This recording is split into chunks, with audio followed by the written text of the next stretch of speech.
O Anticristo Islâmico, o Último Imperador Romano e a Última Cruzada do Vaticano. Thomas Horn. Esta é uma análise literária, não reproduz as opiniões ou pontos de vista do autor e nem substitui a necessidade da leitura da obra no seu todo. É uma tradução minha do original em inglês, por isso pode conter eventuais incorreções, mas que não atrapalham o entendimento do livro no seu todo. O autor é americano, cristão, escritor e tornou-se mundialmente conhecido participando de todos os grandes programas de entrevistas nos Estados Unidos. Algumas de suas obras são best-sellers e ele já deu palestras e consulta a personalidades famosas da política e cultura norte-americana. E isso porque, através de um de seus livros, ele previu com exatidão a renúncia do Papa Bento XVI. E tudo isso com um ano de antecedência, e até mesmo o Vaticano, após o ocorrido, o procurou desejando saber se ele tinha um informante na alta cúpula do clero. Já que quando Bento XVI solicitou a renúncia, o alto clero manteve sob forte segredo até que tudo estivesse pronto para a substituição do Papa. Mas como deixou claro o autor, sua base para essa e outras revelações é espiritual. Tem a ver com uma experiência de quase morte que ele sofreu, e nesses 15 minutos sem vida, após o infarto, ele experienciou a presença de Deus em algum lugar espiritual, e disso recebeu conhecimentos proféticos, que, como foi-lhe dito, ficariam selados em sua alma e se revelariam à medida que Deus fosse abrindo esses selos e fazendo-o se lembrar e escrever as revelações proféticas, segundo o propósito que aquilo deveria cumprir.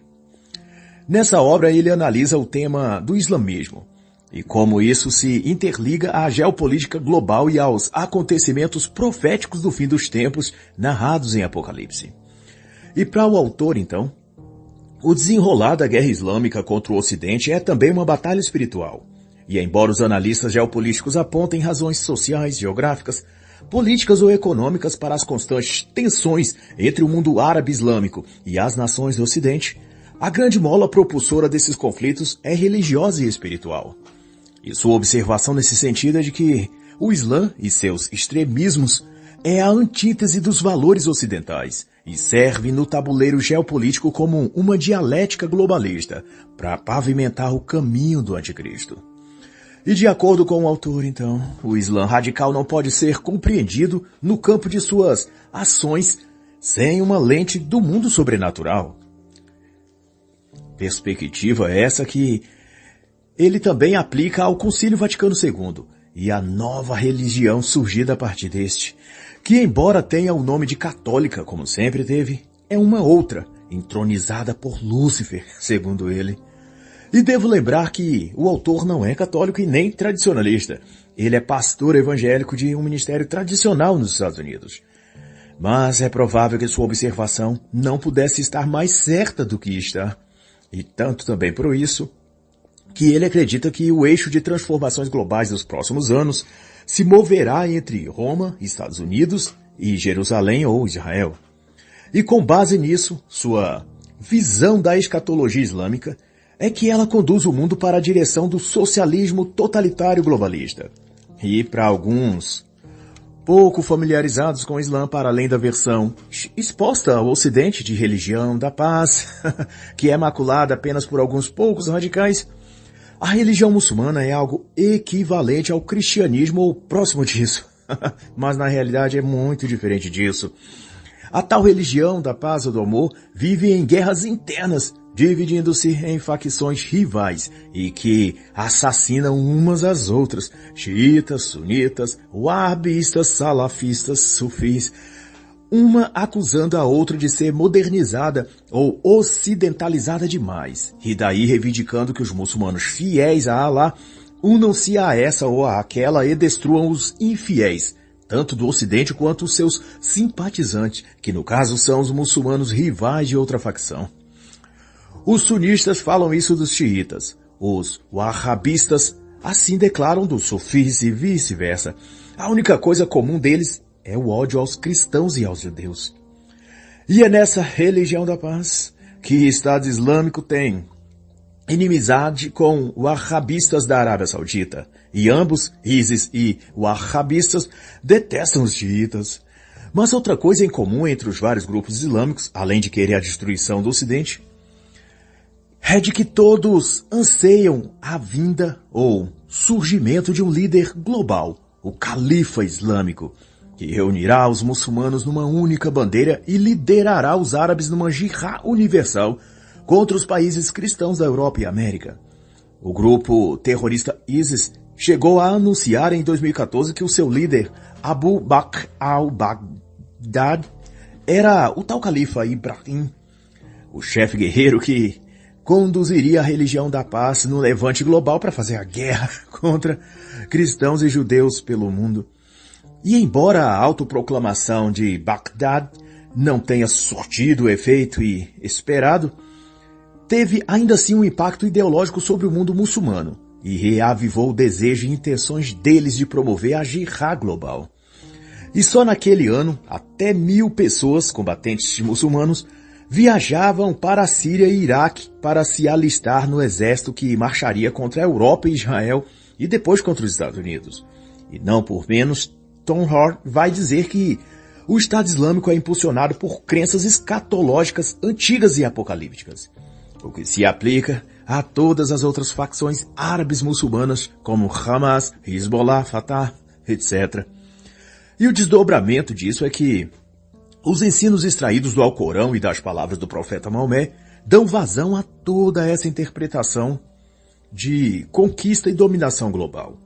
No Islã, expõe o autor, essa ideologia de grandeza surge a partir da profecia que Maomé teria feito, de que Constantinopla e Roma iriam cair sob o domínio muçulmano, ou de Alá.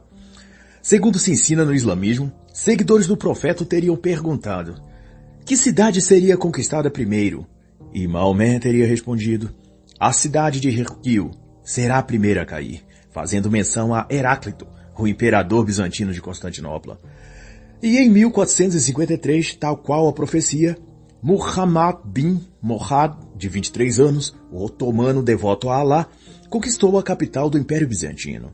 E para os jihadistas da era atual, Roma ou Vaticano será a próxima, porque Alá assim determinou. E Tom Hall dá ainda mais destaque a isso quando cita o pronunciamento do líder do ISIS assim que foi eleito por eles o califa que levará a jihad ao mundo ocidental.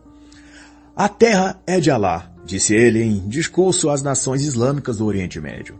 A terra é para os muçulmanos, todos os muçulmanos. Saibam que hoje vocês são os defensores da religião e os guardiões da terra do Islã. Vocês enfrentarão batalhas épicas. Preparem vossas armas. Esse é o meu conselho para vocês. Sigam e conquistarão Roma e dominarão o mundo.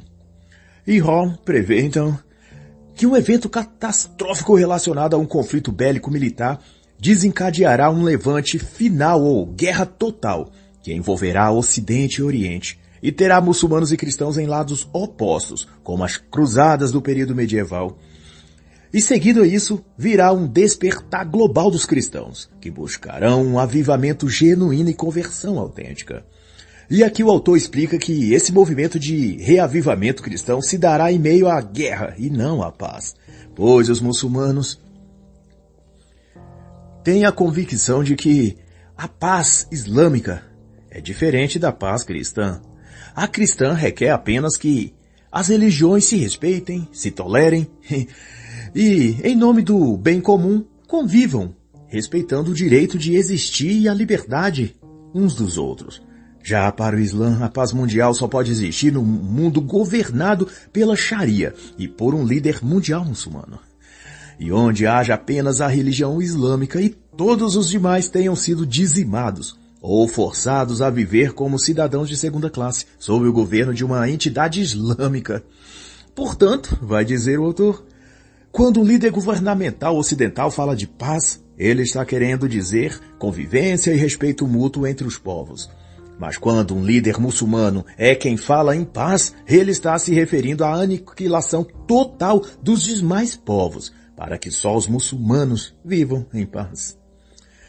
E o autor alerta que para atingir esse fim, os jihadistas não poupam nem a sua população. Só em 2014, mais de 4 mil iraquianos muçulmanos foram mortos pelo Estado Islâmico. Isso dentre civis, alegando-se quaisquer razões do tipo que não eram fiéis a Alá ou coisa assim. Já na Síria foram mais de 1.500 nesse mesmo período, e pelas mesmas alegações. E para contextualizar essa questão toda, lembro que todo o Oriente Médio, como nos informa o autor John Hagee no seu livro Em Defesa de Israel, somente Israel é uma democracia. Todas as demais nações árabes do entorno são autocráticas, teocráticas, jihadistas, o que significa que todas apoiam, incentivam ou até financiam os grupos extremistas que atuam militarmente para orquestrar a jihad contra o Ocidente. E isso posto, Tom Horst cita o Manual da Lei Sagrada Islâmica, traduzida por Nur Hamin Killer, de 1999, para trazer ao leitor a definição que a Sharia dá ao significado do termo jihad, que é guerra contra não-muçulmanos. Assim, o ensino islâmico incentiva e justifica a guerra de extermínio contra os povos não-muçulmanos, isso é, cristãos, judeus, budistas ou espíritas. Todos os que não se prostrarem diante de Alá, na concepção deles, deve ser morto. À vista comum, no entanto, conforme também mostra o autor, essa é a mais pura doutrina de Lúcifer trazida à tona para a finalidade de uma revolução mundial, que altere a ordem política, social e econômica em toda a Terra. Em outro ponto, o autor destaca a ação da elite globalista durante o governo de Obama nos Estados Unidos, para alimentar o poder bélico dos grupos jihadistas islâmicos, como ISIS, para a finalidade de fomentar a guerra Ocidente versus Oriente Médio. E no fim desse conflito surge a proposta de paz de um governo único global, que unirá o mundo sob uma mesma economia, um mesmo sistema político e uma mesma ordem social tecnocrática. E por fim, o que a maioria dos muçulmanos esperam é a vinda de Mahdi e Jao, o grande imperador ou líder islâmico e o falso profeta, que será derrotado por ele. Mahdi guiará o povo muçulmano para a batalha final, e depois de derrotar os infiéis cristãos e judeus, também será o líder político universal. E esse grande líder muçulmano, segundo o que creem os seguidores do Islã, será o sucessor de Maomé, e sua providência mais acentuada será providenciar o fim político e religioso de Roma, do Vaticano e do Papa. E por isso, algumas lendas islâmicas o chamam de Imperador Romano, ou o último Imperador Romano, porque ele destruiria o cristianismo a partir de Roma e estabeleceria ali um novo regime religioso.